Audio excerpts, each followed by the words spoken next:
Dear listeners, it is time to dust off our witches' hats, iron our cloaks, line up our oracle and tarot cards, and don't forget to feed your familiars. It is, of course, October, and that means Spooky Month!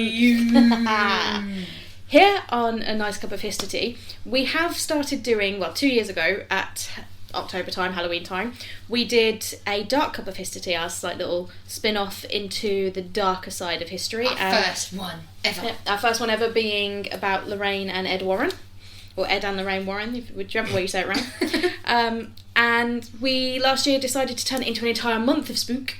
And we do, every couple of episodes we still do a dark one, but October was an entire month of spook. And we're keeping that up as a new tradition, starting with a spooky month. Spooky. I don't know why I say it like Sean Connery. So yeah, here we are with the first of our episodes for October, the spooky month for a dark cup of history. A dark month. Yeah. Ooh, we've got some terrifying tales coming your way. Some dark and disturbing, others just dark. And one live episode. Potentially. Yes. We're trying to sort out at the end of it. We're trying to sort out the logistics, but we're hoping to do a on location episode. A live episode looking for an omen of death. Yeah. So if you're listening to this and we actually... If you are listening to this, we are dead. But, sorry. But remember us posthumously that we were... fools. But also great people. And absolutely gorgeous, stunning, really. Oh, beautiful people. So beautiful. You should see our faces. Which you can if you look on our TikTok. Nice plug, nice plug. Thank you. Sorry, shall we get to the episode? We probably should, because this week is, as we said, we're going to embrace our spooky month by looking at someone who is honestly a bit of a douchebag. Like, seriously, this person was not a nice guy at all. We would advise discretion due to some themes of torture, abuse, and child murder. The story escalates quickly. Trust us, like, really, really quickly. Yeah. But in our ridiculous death, we will discover why you should do everything in moderation, including laughing and geese. So polish your armour, sharpen your sword, and protect the younglings. And let's get dark. So, the history podcast, we should probably start with the history of it. BRB, Carrie's dyeing her hair. Sorry, we're back now. And hello. I am undyed. Undyed for now. We might put a TikTok later about what we're actually doing. Part 1 of 3. Yeah. Right, so let's start with the basic facts of who this week's subject was and where they came from. The focus this week is on medieval French knight Gilles de Rias. We may hear some weird and wonderful ways of saying his name this week. Hey, I thought it was Giles de Race, okay? Gilles de Rias, who was a military leader and a confessed serial killer. Possibly history's first serial killer. His date of birth is unknown, but it is believed to have been at some point in 1405. His father was Guy II de Montmorency Laval. I'm just going to stop talking, Edward, and you can do all the French stuff. So his father was Guy II Montmorency Laval, Baron de Rias, of the House of Montmorency Laval, which is one of the oldest and most distinguished noble families in France. So there was a lot of clout in the name. His mother was Marie de Craon.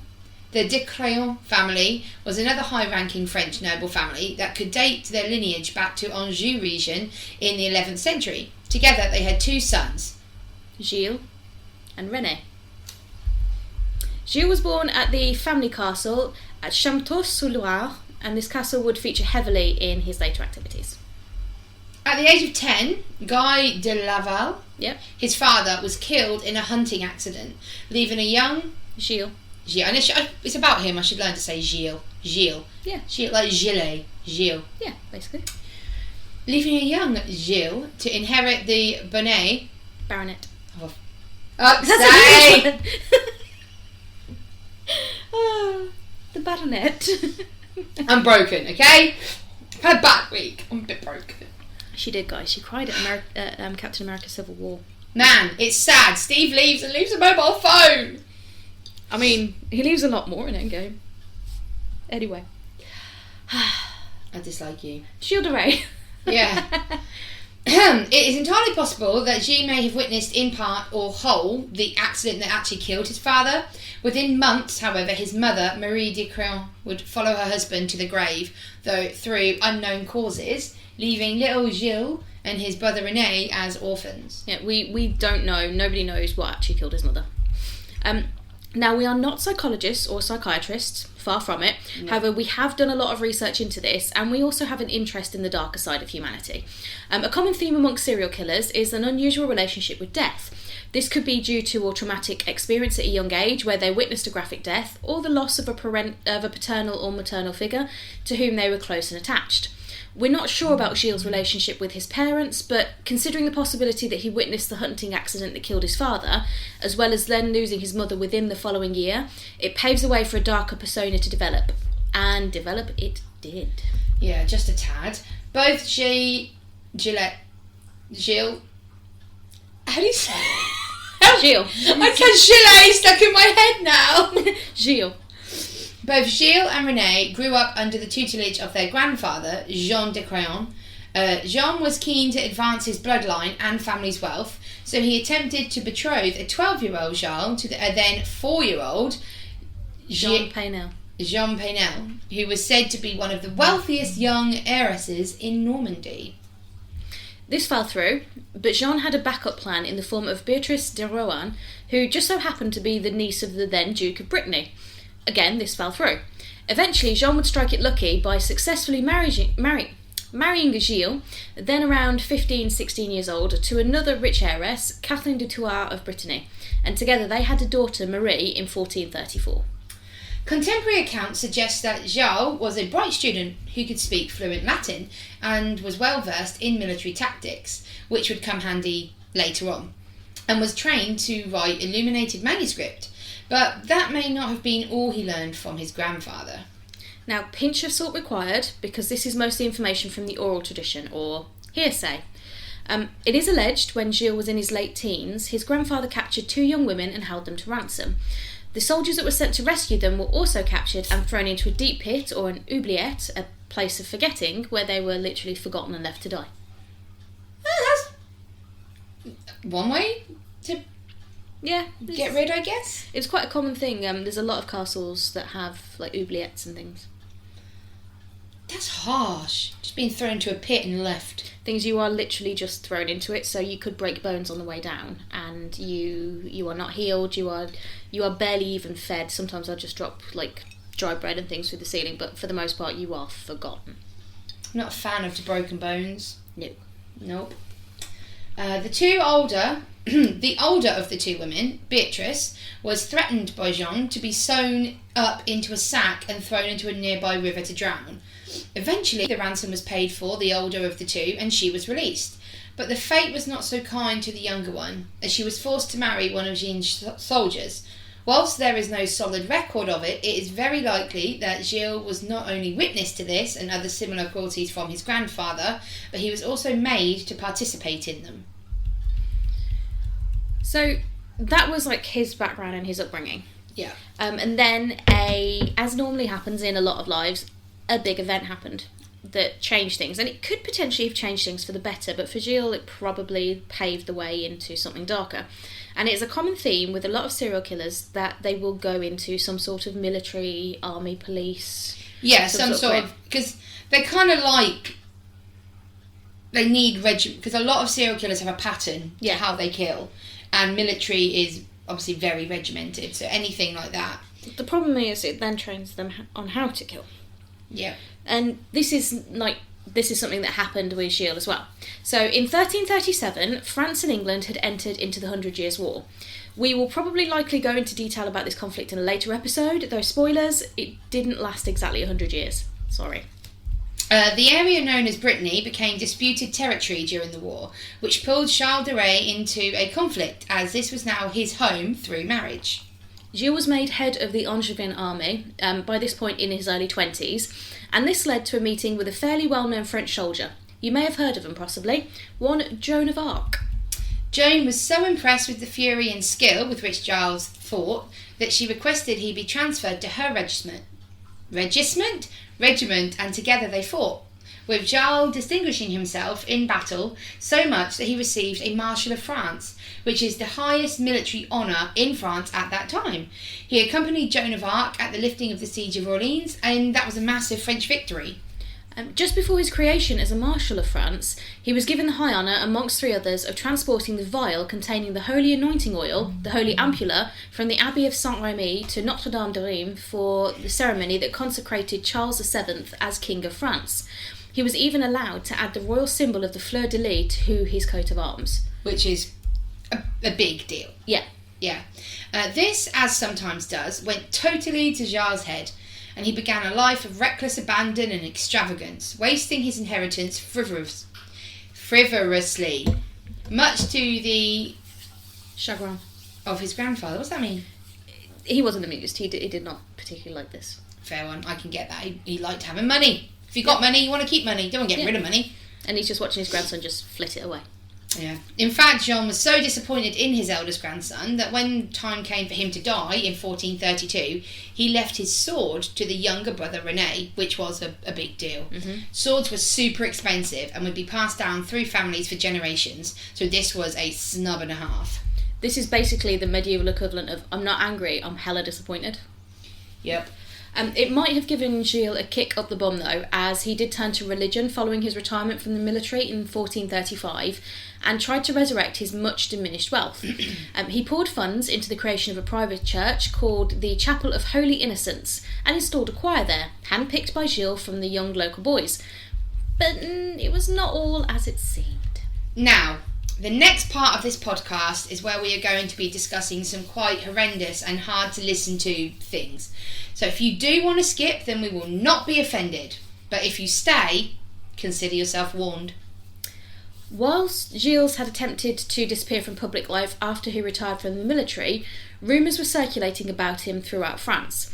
Young boys had been going missing around Gilles' castles, and the locals believed that he and his servants were involved.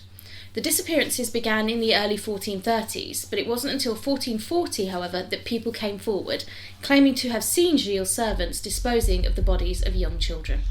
Gilles de Rias was eventually arrested in September of 1440 for an unrelated kidnapping of a priest, which we will get to more later, but under torture and possibly guilt, Gilles began to confess. In his confession, de Rias said he committed his first assaults on children between spring 1432, after his grandfather had died. So there you go, another death of a paternal figure, just kind of tips him over, military background. Mm-hmm. And quite commonly, it's not necessarily murder that they get arrested for. No. So, Gilles would make his servants kidnap young boys, usually members of the choir, and have them brought back to his castle in Chantecaille-sur-Loire. Wow. Thank you. One room was completely dedicated to torture. It was in this room that Gilles would torture these young boys for hours with the help of 2 companions, and then kill them in a variety of ways, from blunt force to the head, to strangulation, to decapitation. After he had killed them, he would drink himself into sleep, and his servants would clean the room and dispose of the bodies. The first documented case of a child snatching and murder concerns a 12-year-old boy called Judon, an apprentice to the furrier Guillaume Hiret. Ray's cousin, Gilles de Sillé and Roger de Briqueville, asked the furrier to lend them the boy to take a message to Machecoul, and then when Judon did not return, the 2 noblemen told the inquiring furrier that they were ignorant of the boy's whereabouts and suggested he had been carried off by thieves at Tuforge to be made into a page. At Ray's trial, the events that were assisted to by Hilaire and his wife, the boy's father, Jean Judon, and 5 others from Machecoul. Machecoul, I think. If you don't know, how the hell am I going to know? It's not a name I've come across before. Oh, wow. In his 1971 biography of de Rias, Jean Benedetti tells how the children who fell into Ray's hands were put to death. This is a direct quote. The boy was pampered and dressed in better clothes than he had ever known. The evening began with a large meal and heavy drinking, particularly hippocras, which acted as a stimulant. It's a type of herbal drink. The boys were then taken to an upper room to which only Gilles and his immediate circle were admitted. There he was confronted with the true nature of his situation. The shock thus produced on the boy was an initial source of pleasure for Gilles. You know, you get to a point in a podcast where you're like, oh, I really wish I'm not the one who reads this. Ray's bodyguard, Etienne Corriot, known as Pitou, was an accomplice in many of the crimes and testified that his master, Gilles, stripped the boy naked and hung him with ropes from a hook to prevent him from crying out. He then masturbated upon the child's belly or thighs. If the victim was a boy, he would touch his genitals and buttocks. Taking the victim down, Rays would then comfort the child and reassure that all he wanted to do was play with them. So when their guard was down, Rays then either killed the child himself or had the child killed by his cousin, Gilles de Rias, Pitou, or another bodyguard. The victims were killed by decapitation, cutting of their throats, dismemberment, or breaking of their necks with a stick. A short, thick, double-edged sword, called a brachmad, was kept at hand for the murders. Pitou further testified that de Rias sometimes abused the victims, whether boys or girls, before wounding them, and at other times after the victim had been slashed in their throat or decapitated. According to Pitou, I'm trying to learn. You're getting there. Rays disdained the victims' sexual organs, and through engaging in sodomy with the child, had taken, and we quote again, infinitely more pleasure in debauching himself in the manner than in using their natural orifice in the normal manner. Which basically means he got more pleasure. I don't know how to say this without sounding horrid. He got more pleasure out of doing it in what was seen as a taboo way than what was seen in the natural way. There. In his own confession, Gilles testified that, again quote, when the said children were dead, he kissed them, and those who had the most handsome limbs and heads he held up to admire them, and had their bodies cruelly cut open, and took delight at the sight of their inner organs, and very often when the children were dying, he sat on their stomachs and took pleasure in seeing them die and laughed. Pitou testified that he and Henriette burnt the bodies in the fireplace in Ray's room. The clothes of the victim were placed into the fireplace piece by piece, so they burnt slowly and the smell was minimised. The ashes were then thrown into the cesspit, the moat, or other hiding places. The last recorded murder was the son of Ione de Villeblanche and his wife, Massé. Pitou paid 20 sous to have the pages doublet made for the victim, who was then assaulted, murdered, and incinerated in August of 1440. The parents of the children who had disappeared, witnesses to the servant dumping bodies, and even his accomplices testified against him. During his trial, Gilles himself testified that, as a quote, when the said children were dead, he kissed them, and those who had the most handsome limbs and heads he held up to admire them, and had their bodies cruelly cut open, and took delight at the sight of their inner organs, and very often where the children were dying, he sat on their stomachs and took pleasure in seeing them die and laughed. Yeah, I know we said that before, but that was just like abbreviated. That was verbatim what Gilles had said in his trial. And while Gilles admitted to the murder of over 100 boys aged between 6 and 18, it is thought that the number may be closer to that of 200. When a person is known to have committed horrendous crimes, the logical thing that humanity tries to do is find a reason. We don't seem to be okay with the notion that someone is just born evil, and in the case of Gilles de Rias, it is said that he was part of the occult and would perform the Black Mass. So we're looking for a reason to do it. Yeah, everyone seems to kind of do that. Like, with certain, I did a lot of this at uni, but when there's like certain murders, you try and be like, oh, they were obsessed with this film, that's why they did it. They were obsessed with this video game, that's why they did it. We don't want to think as a society that people just kill because they want to kill. Or if you notice, we distance ourselves from them by giving them names that dehumanise them somehow. So like the Milwaukee Cannibal or Jack the Ripper or the Long Island Killer. Yeah. It's like you put the in front of it and then they become an object rather than a person and easier to dissemble. Yeah. So in this, they're trying to say that Gilles de Rias was part of the occult. And the Black Mass is an obscene parody of the Catholic Holy Mass, at which the devil is worshipped. During the Inquisition, witch hunters and demonologists claimed that witches or any heretics frequently performed black masses as part of their infernal sabbats with demon and the devil. Black masses have been performed for centuries and occur in contemporary times, but it is doubtful that they have been as prevalent or as outrageous as they are often claimed.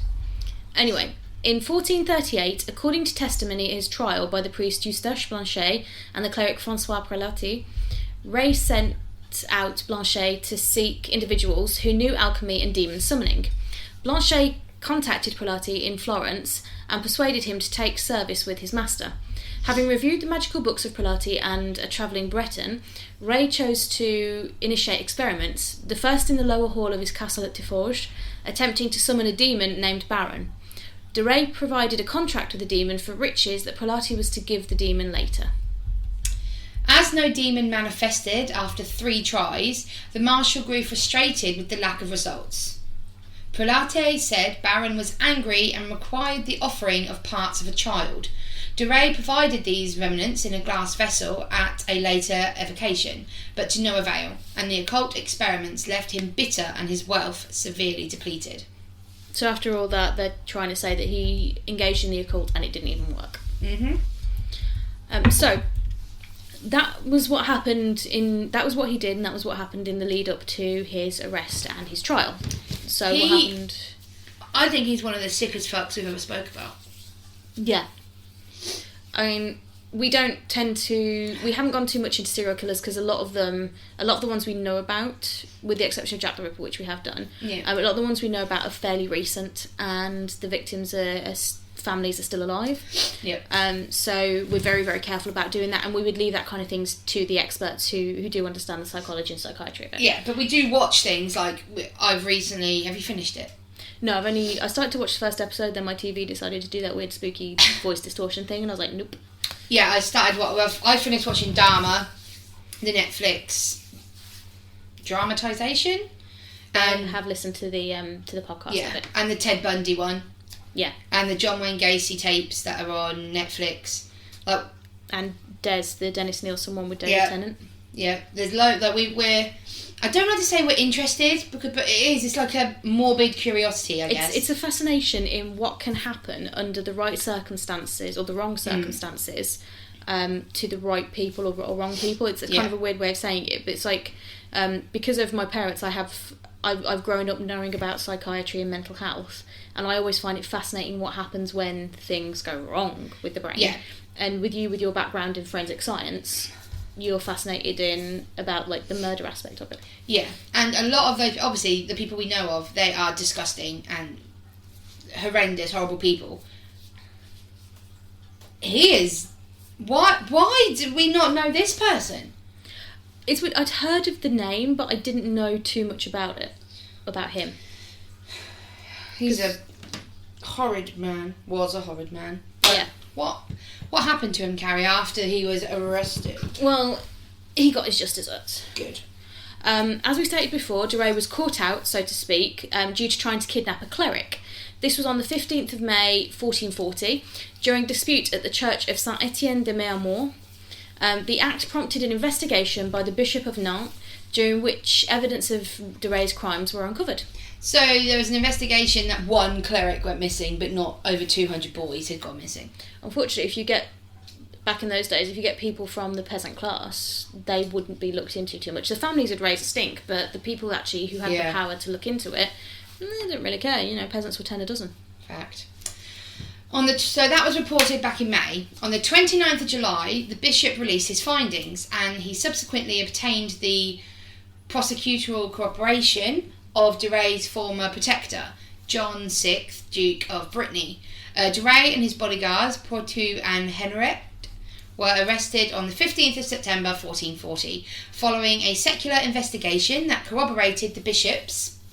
De Ray's prosecution was likewise conducted by both secular and ecclesiastical courts on charges that included murder, sodomy, and heresy. Just an FYI, secular means like without the influence of the church. So you got secular and ecclesiastical. So secular was like your magistrates, your local courts. Ecclesiastical was your religious courts, like your bishops and things. So it was bad enough to warrant a combined investigation from both the church and the local magistrates as well. Which is quite unheard of back then. Yeah, this was bad. This was really bad. The extensive witness testimony convinced the judges that there were adequate grounds to establish the guilt of the accused. So it's like testimonies, you are guilty, there is no doubt about it. Beyond reasonable doubt, they would say nowadays. After de Rais admitted to the charges on the 21st of October, the court cancelled a plan to torture him into confessing. Peasants of neighbouring villages had earlier begun to make accusations that their children had entered de Rais' castle begging for food and were never seen again. The transcript, which included testimony by the parents of many of these children, as well as graphic descriptions of the murders provided by de Rais' accomplices, was said to be so lurid that the judges ordered the worst parts to be struck from the record. So, despite what we know, that was not the worst of it. What the hell was the worst then? I'm a very curious person, but I don't want to know. Fact. Now, please remember all of the horrible and downright fucked up things that we have discussed during this podcast before I continue, okay? Okay. Remember, are you ready? Yeah. So you met all the horrible things he's done. Yeah. Disgusting human being. Deserved to die.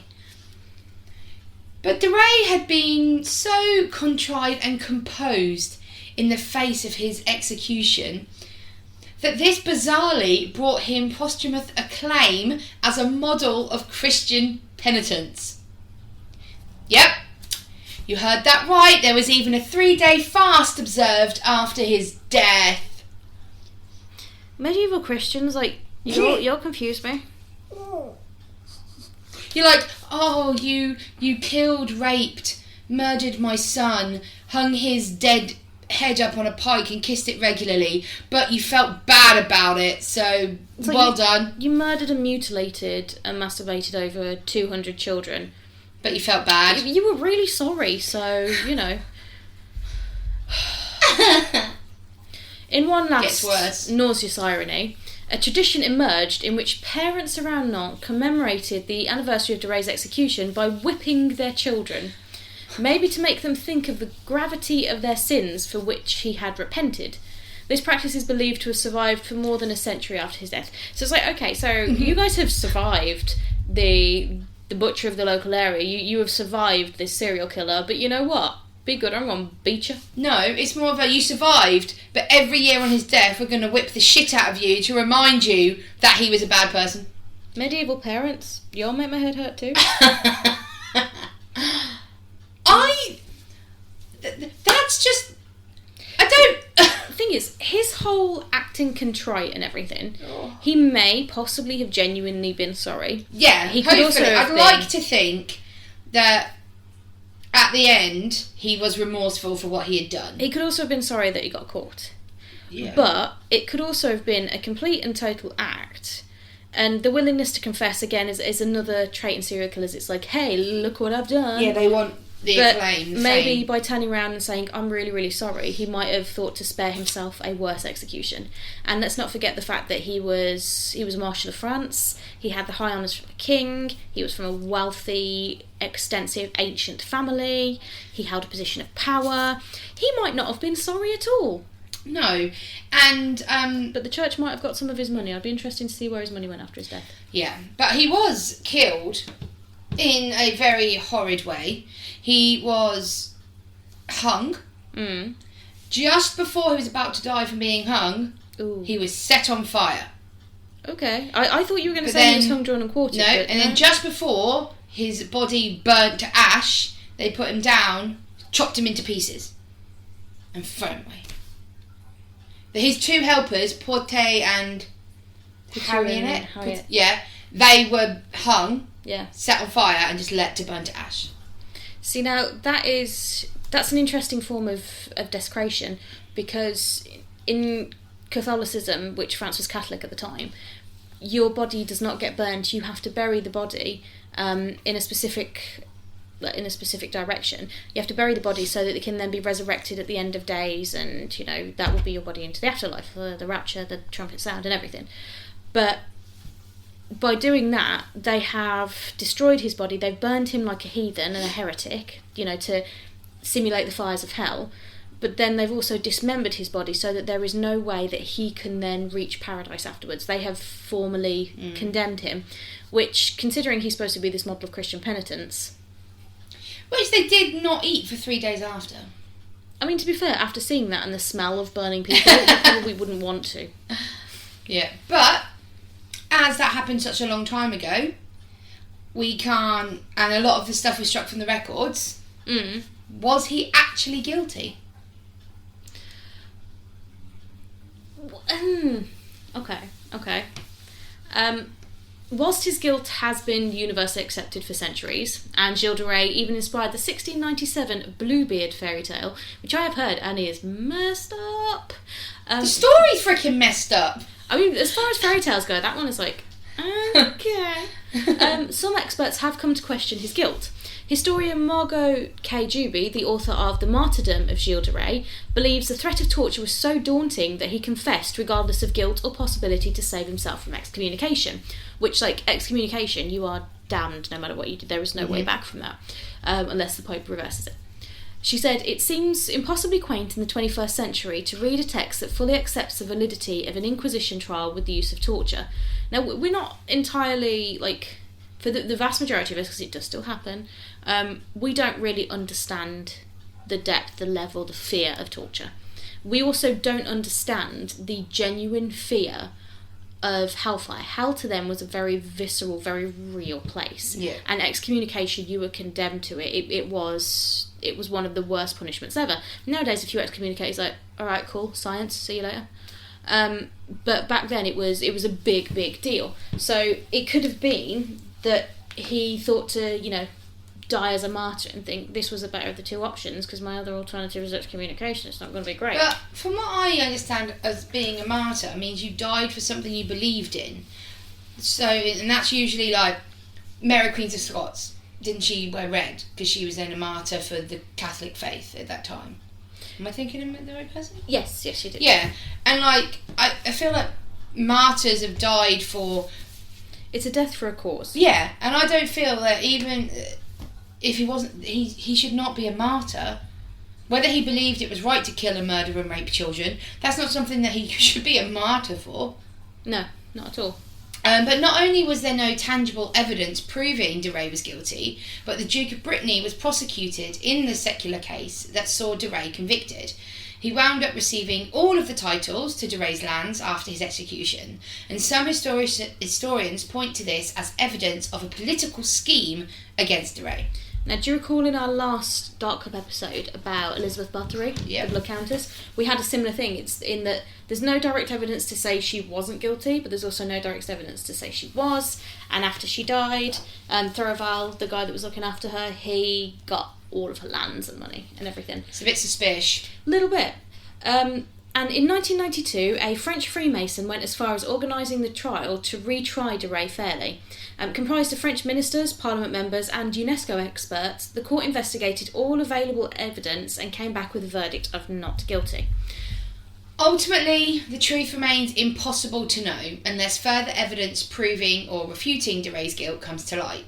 However, more than 500 years after his death, Gilles de Rias will likely remain a disputed but prominent figure of French history.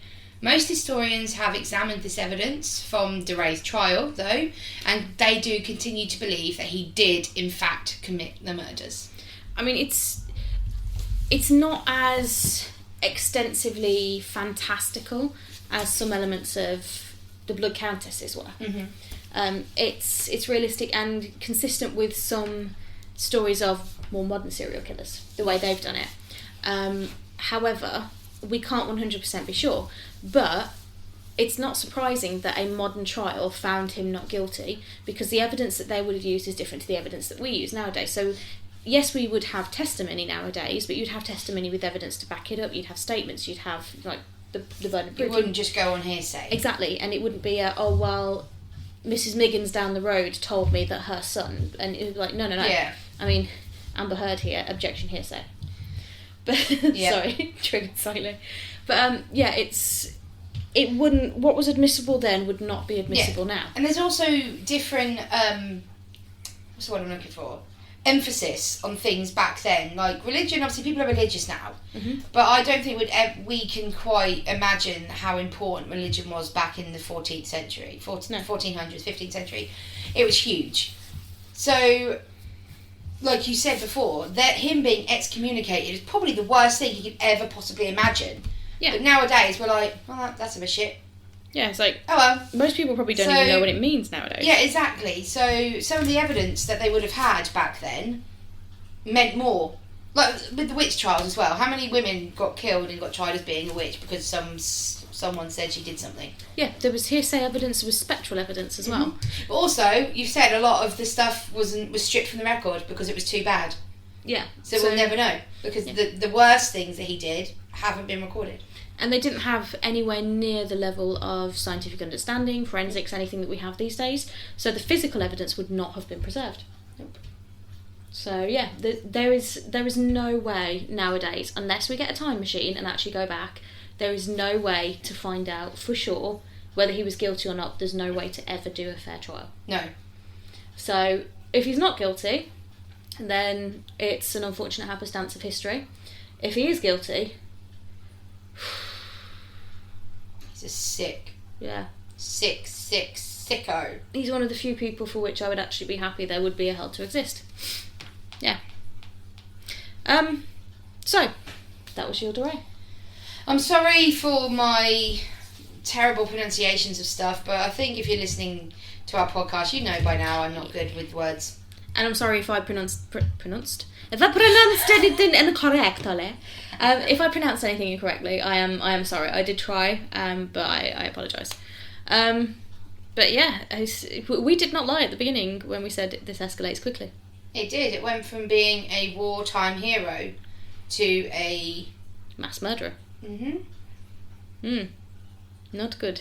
No, when we were trying to figure out what episodes to do this month, I think we googled historical serial killers because we realised we hadn't actually done one since Jack the Ripper. Yeah. And we found this guy and we were like... Because I remember when we did it, we wrote notes on things that... Because we just... When we decide what we're going to do, we kind of look into things and just write little side notes that we have of things we definitely want to remember, so that when we then go back and have a look at it a few months later, we remember certain things. And all we'd written next to this one is, this escalates quickly, remember. You decided on this guy, so I didn't actually... I'd heard his name, but I didn't actually know what he'd done so much. I knew he was involved in the 100 Years' War, but beyond that, I didn't really know. And...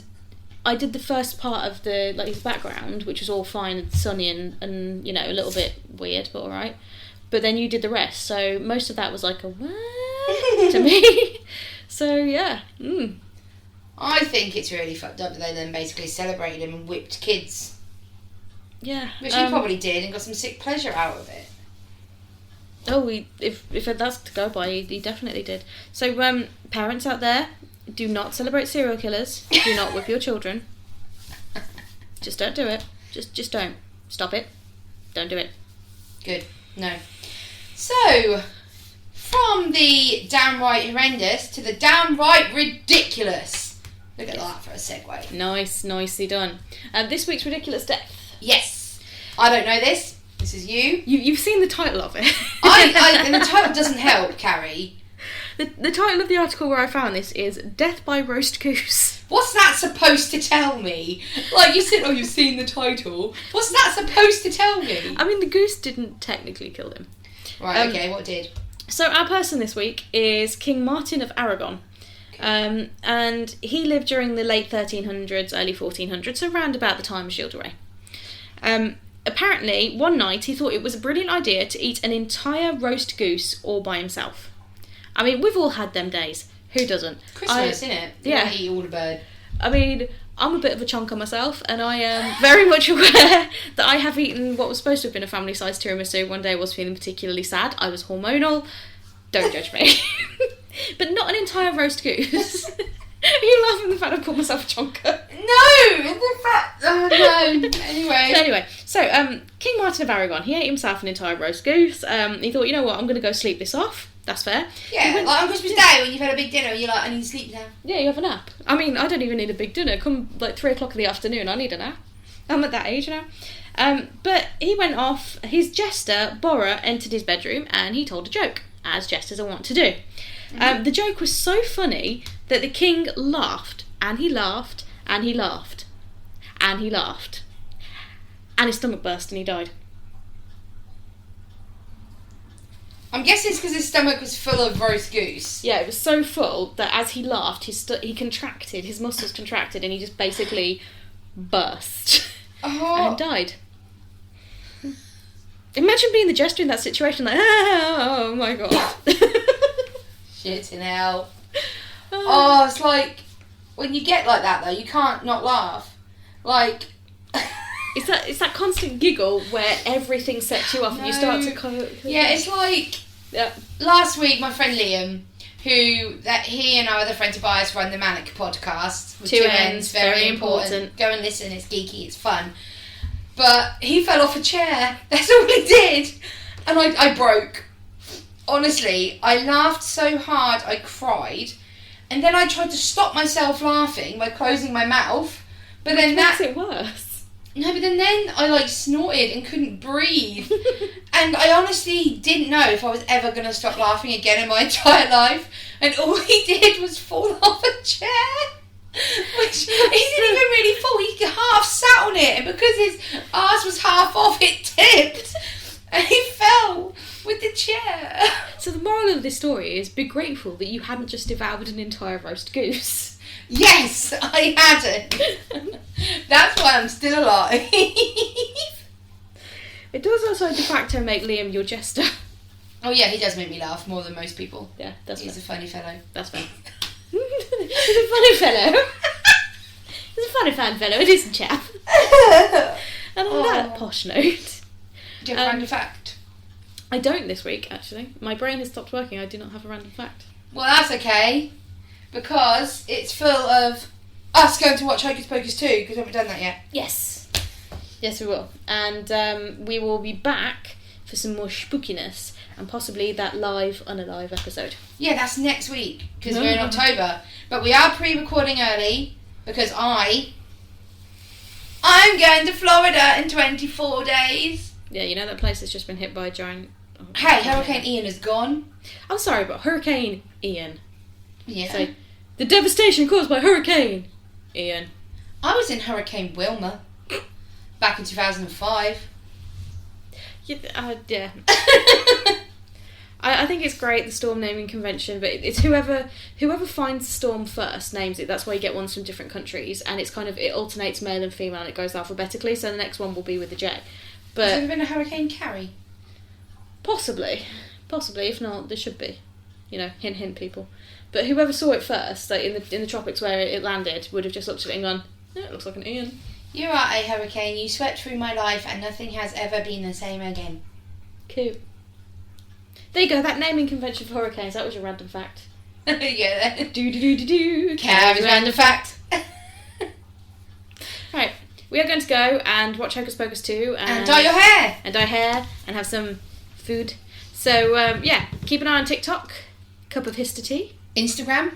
Cup of Hister Tea. Facebook. Cup of Hister Tea. Twitter. Cup of Hister Tea. Do you see a theme? Yeah. And we shall be back next week with... Spoopy! Spooky, scary skeletons. Shiver down my spine. Yeah. Happy October!